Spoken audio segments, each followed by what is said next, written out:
Big boss season 7 ലൈവിൽ ഇപ്പോൾ നടന്നുകൊണ്ടിരിക്കുന്നത് ജിഷനും അനുമോളും കൂടെ സംസാരിച്ചുകൊണ്ടിരിക്കുകയാണ്. അപ്പോൾ ജിഷനോട് അനുമോൾ ചോദിക്കുന്നുണ്ട്, ചേട്ടൻ എന്താ ഇവിടെ ഇങ്ങനെ വന്നിരിക്കുന്നത്, ചേട്ടൻ എന്തോ ഒരു പരിപാടിയിലും പങ്കെടുക്കില്ലേ എന്നൊക്കെ ചോദിക്കുന്നുണ്ട്.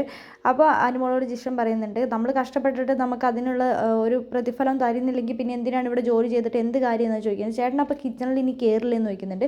ഞാൻ ഇനി കയറാൻ തീരുമാനിച്ചിട്ടില്ല, നീ അല്ല ഇതൊന്നും വന്ന് എന്നോട് പറയേണ്ടത്, നിൻ്റെ ജനറൽ മാനേജർ വരട്ടെ, ഇതിനെക്കുറിച്ച് എന്താണെങ്കിലും അവരോട് വന്ന് സംസാരിക്കാൻ പറയാമെന്ന് പറയുന്നുണ്ട്. ആ സമയത്താണ് നമ്മുടെ റിയാസ് കറക്റ്റായിട്ട് എല്ലാവർക്കും ടാസ്ക് കൊടുക്കുന്നുണ്ട്. റിയാസ് അനീഷിനോട് പറയുന്നുണ്ട്, അനീഷ് ഒരു കാമുകനായിട്ട് അഭിനയിക്കുക, അതേപോലെ ഓഡിഷനാണ് നടത്തുന്നത്, ബിന്നി കാമുകി, അതിനകത്തേക്ക് ഇടിച്ചു കയറുന്ന കാമുകിയാണ് റന ഫാത്തിമ, ഉറ്റ സുഹൃത്തായി വരുന്നത് ഷാനവാസാണ്. അവരുടെ ഒരു ആക്ട് അവിടെ നടന്നുകൊണ്ടിരിക്കുകയാണ്. ആ സമയത്താണ് നമ്മുടെ അനുമോള് പോയിട്ട് ജി എമ്മിനോട് സംസാരിക്കുന്നുണ്ട്. പക്ഷേ ലക്ഷ്മിക്ക് അതിനൊന്നും വലിയ താല്പര്യമില്ല. ജോലിക്ക് കറക്റ്റ് ലക്ഷ്മി പറയുന്നത് കറക്റ്റ് സ്റ്റാർ ബിന്നിക്കാണ് ഇത്തവണ കൊടുത്തിട്ടുണ്ടായിരുന്നത്, ബിന്നിയാണ് ഇന്നലെ സ്റ്റാർ കിട്ടാത്തത്, അതേപോലെ ബിന്നിയാണ് എല്ലാ കാര്യങ്ങളും നോക്കി ചെയ്യുന്നതെന്ന് പറഞ്ഞിട്ട് ബിന്നിക്കാണ് സ്റ്റാർ കൊടുത്തത്. ജിഷൻ പറയുന്നുണ്ട്, ഞാൻ ഇനി കിച്ചണിലേക്ക് കയറൂല, ഇനി ഞാനും പണിയെടുക്കാതെ ഞാൻ ഇനി ഇവിടെ ഇരിക്കുന്നു പറയുന്നുണ്ട്.